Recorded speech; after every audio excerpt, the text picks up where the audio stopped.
Ola bonituras, son Mónica de Libros e Outros Contos e hoxe veño a falarvos do reto Libros Contos deste ano.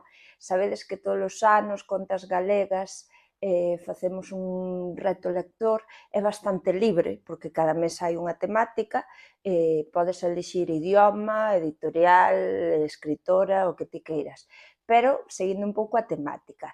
E este mes corre a cargo da conta Lúa Soto, que decidiu que léramos libros sobre irmás.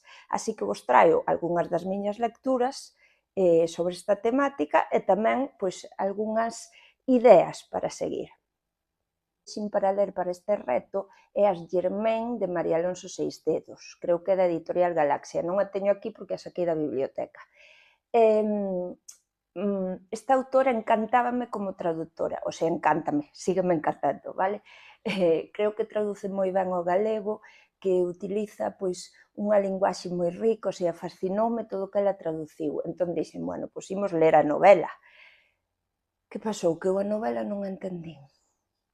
O sea, partía pois de 5 irmás, que nos vai contando pois a súa historia, pero ao mesmo tempo salta todo o tempo pois a outros lugares e a outros anos, mistúrase con outras irmás na actualidade, parece que quere contar algo pero non o remata de contar, se me preguntas de que vai a novela, non o sei. Igual foi culpa miña que tiña pois o cerebro queimado ou non entendín, doume moita pena.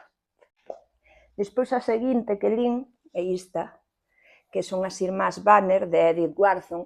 Sabedes que eu teño aí pois unha loita cos clásicos, non? Eu quero crer que non me gustan, pero no fondo gústanme.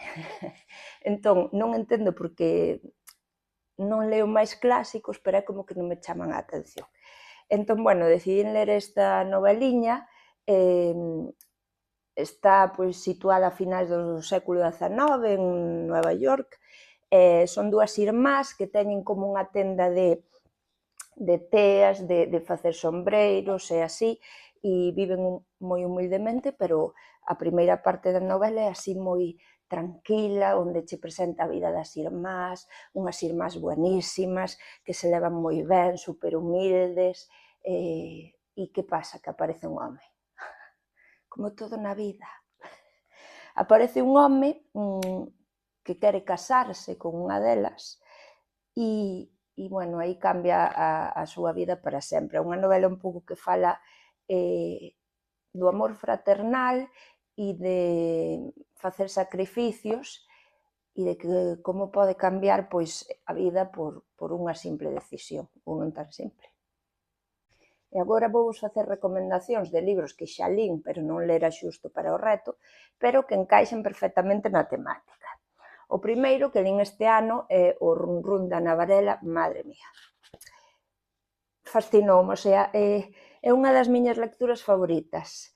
Non coñecía a autora, creo que o primeiro a autora escribía poesía, unha maravilla, o sea, vai de dúas irmás que quedaron órfas moi cedo e que unha delas ten unha enfermidade mental e a outra pois ocúpase do seu coidado. Tamén me gustou moito esta maneira de ensinar os sacrificios da persoa que coida e ao mesmo tempo pois deixarlle marxe ou deixarlle decisión a esa persoa con problemas de saúde mental sin infantilizala, non? Que pasa? Que a irmá coidadora pois de repente empezas a sentir mal e ten que ir ao hospital e que pasará no hospital? Antecedentes de saúde mental, muller, tal, que lle diagnosticarán? É unha pasada, está super ben escrito, describe a cidade de Ferrol como unha maravilla, non sei, encantoume esta escrita. E por último, como non ia recomendarvos a Berta Dávila, da que me leo todo, porque non podo acceder ao seu diario, senón leríamos tamén. O sea, é unha escritora coa que conecto moito coa súa escrita. Sei que non a todo o mundo lle gusta, porque hai xente que di que nos seus libros nunca pasa nada. Eu creo que pasan moitas cousas, pero esas cousas están como no interior, non? Ela gustalle moito falar de sentimentos, de pensamentos, ten unha capacidade para describir o que as personaxes sinten que fai que te sintas aí, a min fascíname, non? E na Ferida Imaxinaria, pois, ademais son dúas parellas de irmás que teñen moitos conflictos e vaiche contando un pouco, pois, a súa historia durante un período de tempo que vai haber un eclipse e mola moito. A verdade é que me encanta como describe Berta situacións que a todos nos costaría expresar ou contar, e ela é quen de contalas claramente e moi ben. Eu recoméndovos moito a Berta en calqueira libro. E sen máis bonituras, ata aquí libros de irmás, mandovos un bicazo, anímovos a participar no reto Libros Contos, a seguirme polas redes, vémonos, lede ben, non moito, lede ben.